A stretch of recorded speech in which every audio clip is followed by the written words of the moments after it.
Hey there, Maureen here, founder of the Mindsight Academy, neuro coach to executives, leaders, entrepreneurs, and a neuro leadership trainer, using insights from neuroscience to help you deliver results by learning to work smarter, be in control of your brain, manage yours and others' emotions, change behaviors, flourish, and exceed expectations.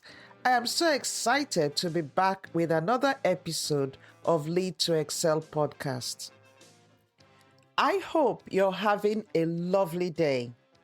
So, the reason I'm excited about this episode today is because, yes, we are talking about the brain, but we are specifically going to talk about the leader's brain today.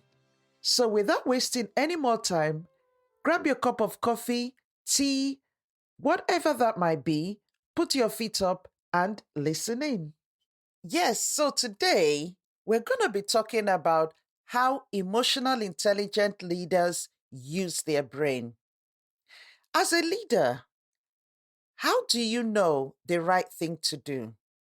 Have you ever had to make a difficult decision and one where the consequences could affect many people? How do you determine the right thing to do?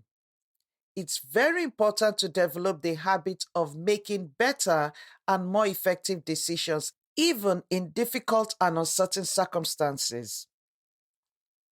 How do you develop the habit of making effective decisions? Is a big question I get a lot of times.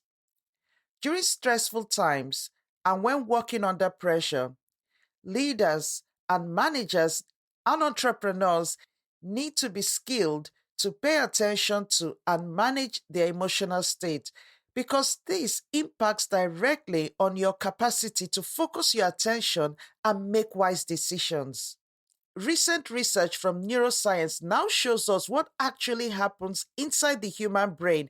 That's the locus of mental activity and the physical organ called the brain itself associated with that activity when we make choices. If you understand these dynamics and how they affect yours and other people's actions, behaviors, and thought patterns, you'll be able to make appropriate adjustments and even replicate those beneficial patterns at a larger scale in your team and organization to enable you transcend your limits and achieve your desired goals. When making a personal or business decision, you're either aiming to satisfy your own needs or those of others, such as expedience, immediate value, and problem solving.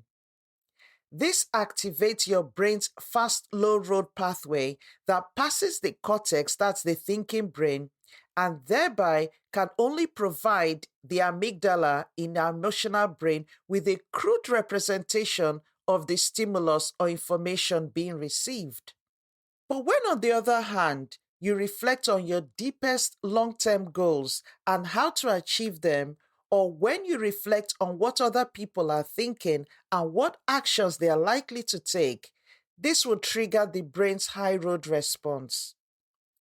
This response involves the cortex of the brain where we make conscious decisions, and it makes the process slower for that reason.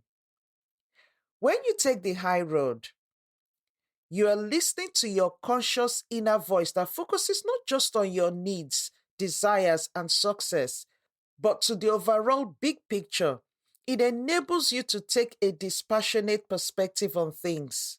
So, when under stress, the first thing you should do as a leader is to pause and engage your conscious brain by being mindful, and thereby you calm down those low road, fast, impulsive reactions that are not necessarily wise ones. Stress can take its toll on us. I see too many leaders and business owners complain of working long hours, their relationships suffering, going to work feeling anxious, which ends up resulting in being short fused from the irritation that is setting in.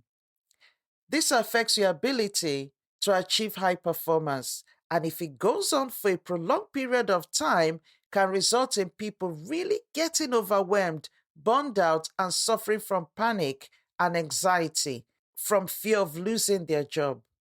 So it really becomes like a vicious circle.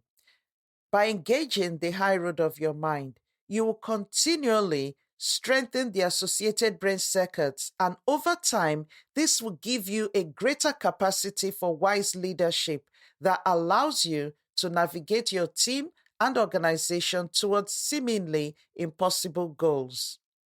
When you're faced with a challenging situation, what's your go to approach?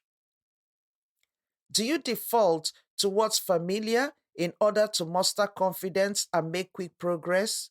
Or do you stretch yourself, embrace the unknown, and take your time to explore what's different and what's possible? This will tell you which of the brain pathways you're using. I had a client who once, in telling me about her work, said, and I'll quote, "I'm just the head of accounts. The real decision makers are in the senior leadership team." The sad thing is that she believed that this was a fact, and it thereby prevented her from making suggestions or giving her ideas in meetings. But yet, she complained that she felt undervalued and unappreciated. After working with her for a period of time, she has now relabeled those false brain messages as she learned to become more aware of her thoughts and now dispassionately observes them as they arise. She now consciously chooses to look at situations differently. And I'm emphasizing that word chooses because it's a choice. And this has taken a lot of practice that has paid off because she now confidently makes valuable contributions, does not take rejection personally, and asks for what she wants from her seniors, colleagues, and direct reports without second guessing herself. And this has now enabled her move up in her career into a senior leadership position. After taking our brain mapping diagnostics, and she developed an understanding of hers and others' behavior patterns, she's now able to think through things before meetings with other leaders or her direct reports to how they might respond to points she raises so that she can follow up more effectively as she consults her conscious brain for guidance and perspective. Our brain mapping diagnostic tool will enable you develop a higher perspective that will allow you to observe your actions and how they create behavior patterns. So if you want to know more about this, drop me a quick email and then we can have a chat, or just click on the link in the description and book a short call with me so that we can talk through it. Because this is a key technique that will move you from a place where you're constantly harassed and focused on pleasing others to becoming an influential, emotional, intelligent leader with strategic perspective. We all have the ability to transform our thoughts by refocusing our attention and developing an emotional, intelligent leader's brain needed at this time. So don't feel that it's beyond you. You can do it. Finally, as a leader, manager, or entrepreneur, or somebody who just wants to move up in their career, ask yourself constantly, what do I want myself and my people to do daily in this environment? This will help you overcome the challenges of changing your brain and behavior. Understand the underlying context of situations and take the actions needed so that the desired behavior becomes easy and rewarding. When your focus is on the behavior, you can create change that outlasts any old limiting habits.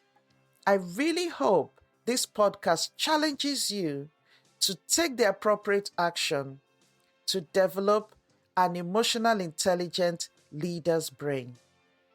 Okay, 3 things before we finish today. Have you subscribed to this podcast? If you haven't, make sure you click that subscribe button wherever you listen to this podcast, because once you subscribe, you will not miss an episode. I will also appreciate that you leave a review and let me know if there's a topic you want me to talk about or a guest you want me to bring on. Finally, Finally, do have a fantastic week and remember that you are limitless. So I look forward to seeing you in our next episode. Bye for now.